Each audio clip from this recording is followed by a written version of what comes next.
dimanapun Anda berada pada hari ini.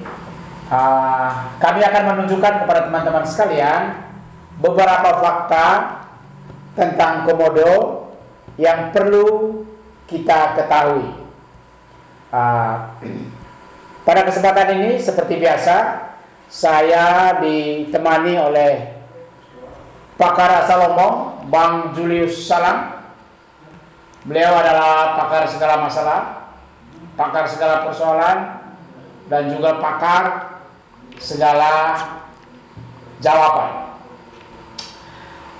Nah, teman-teman asal Lombok, fakta pertama tentang komodo adalah bahwa komodo pada era Presiden Soeharto, Bang, itu merupakan alat yang digunakan untuk diplomasi. Beberapa fakta tentang itu, yang pertama, pada tahun 1975 Presiden Soeharto menghadiahkan komodo kepada pemerintah Singapura. Lalu kemudian pada tahun 1976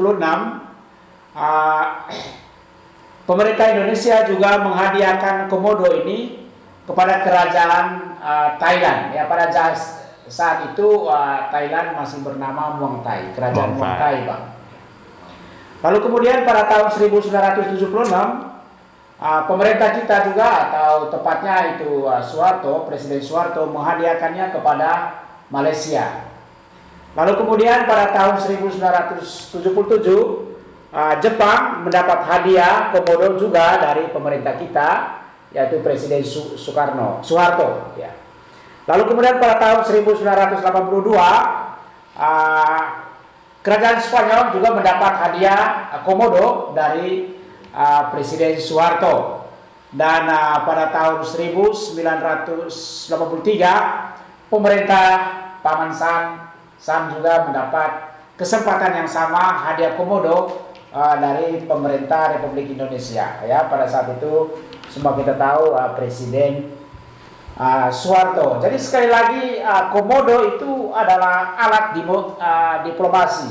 Jadi komodo itu bukan hanya binatang langka yang hidup di salah satu daerah di provinsi termiskin di Indonesia, tetapi ternyata juga bahwa komodo itu memiliki kontribusi yang sangat besar sebagai alat diplomasi di Republik Indonesia. Itu fakta yang pertama tentang komodo, ya.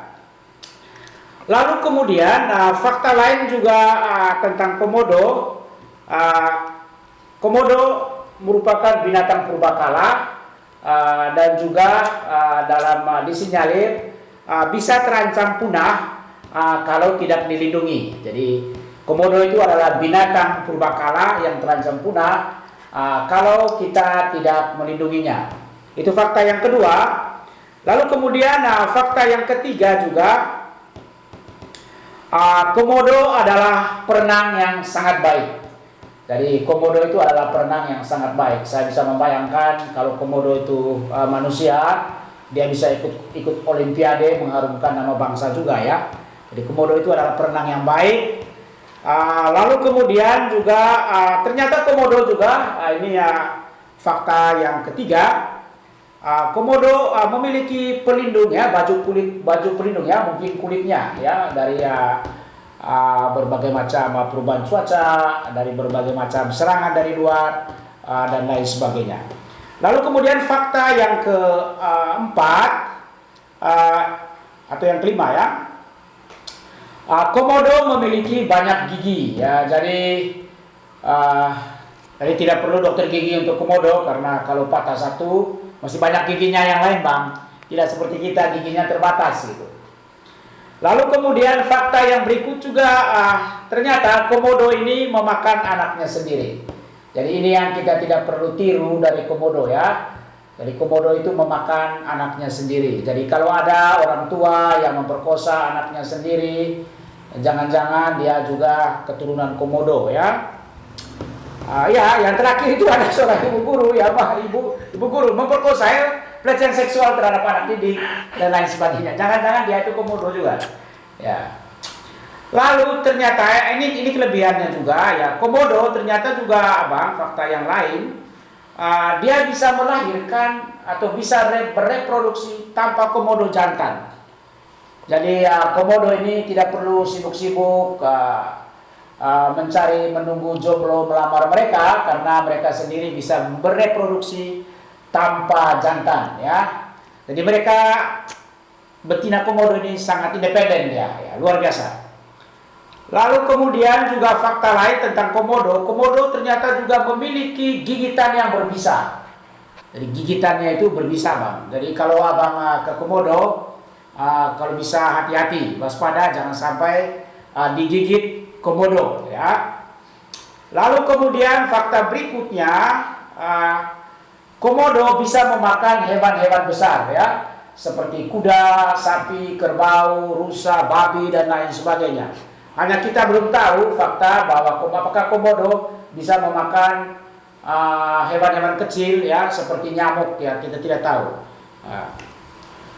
Yang kita tahu itu cicak yang makan nyamuk ya. Jadi kalau komodo makan nyamuk, itu artinya merebut lahan atau wilayah dari cicak itu ya.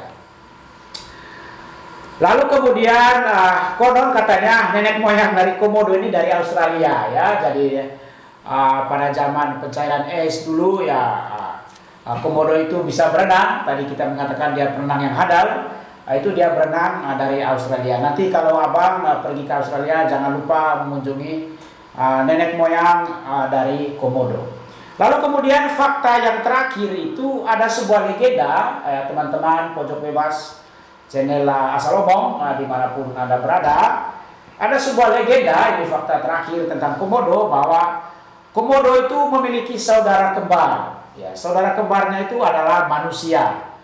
Jadi konon katanya menurut legenda ini, manusia yang ada di komodo, barangkali begitu ya, adalah saudara kembar dari komodo.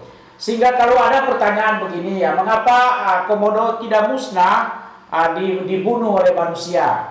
Ya alasannya itu karena manusia itu menganggap komodo itu adalah saudara kembarnya. Jadi manusia yang memiliki peradaban yang baik, pasti dia akan selalu menjaga saudaranya. Jadi manusia itu akan terus menjaga komodo, karena komodo itu saudara kembarnya. Kalau ada manusia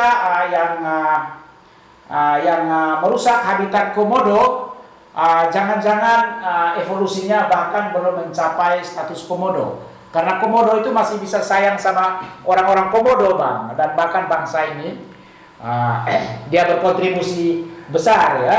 Jadi kalau ada orang yang berjuang, berusaha merusak atau mengganggu habitat komodo, jangan-jangan evolusi dia bahkan belum sampai kepada level komodo, apalagi level manusia.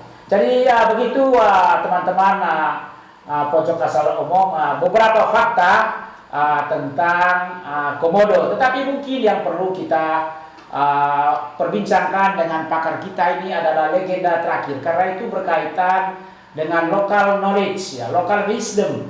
Jadi pada masyarakat lokal itu ada sebuah kebajikan hidup, ada sebuah virtue untuk menjaga relasi yang seimbang dengan alam gitu. Jadi mungkin itu yang perlu kita perbincangkan dengan pakar masalah kita, Bang Julio. Bagaimana Bang Jul? Silakan Bang Jul.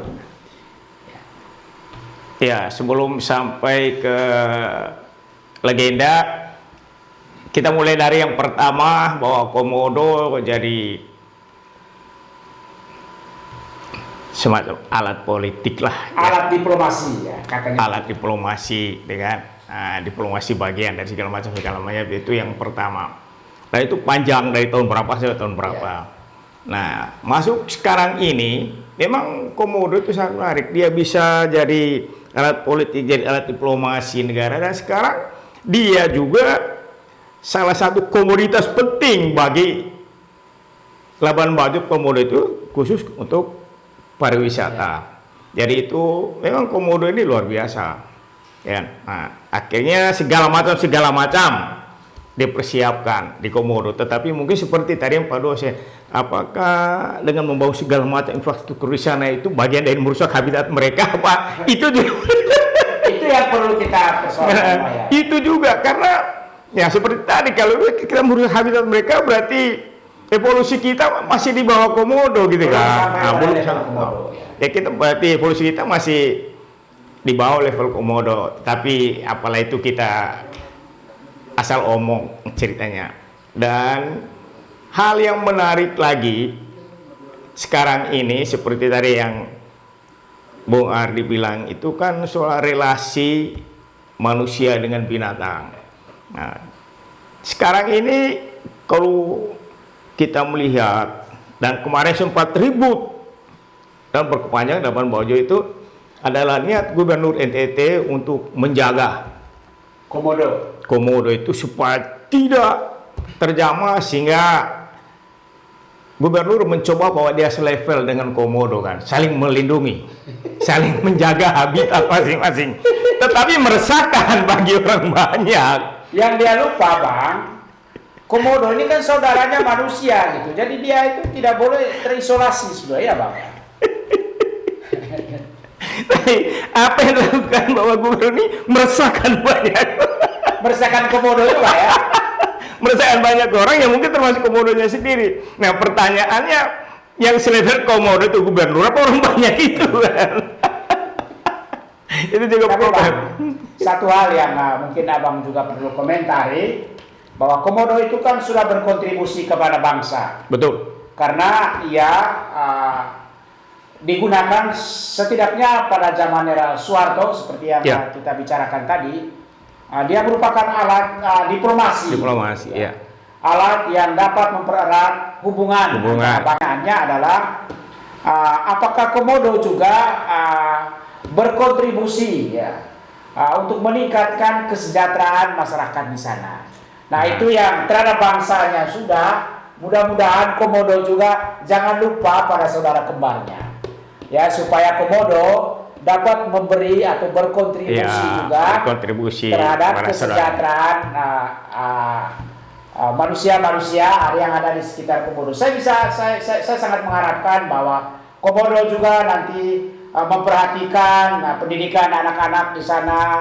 Komodo juga memperhatikan kesehatan anak-anak, ibu, keluarga di sekitar Pulau Komodo itu.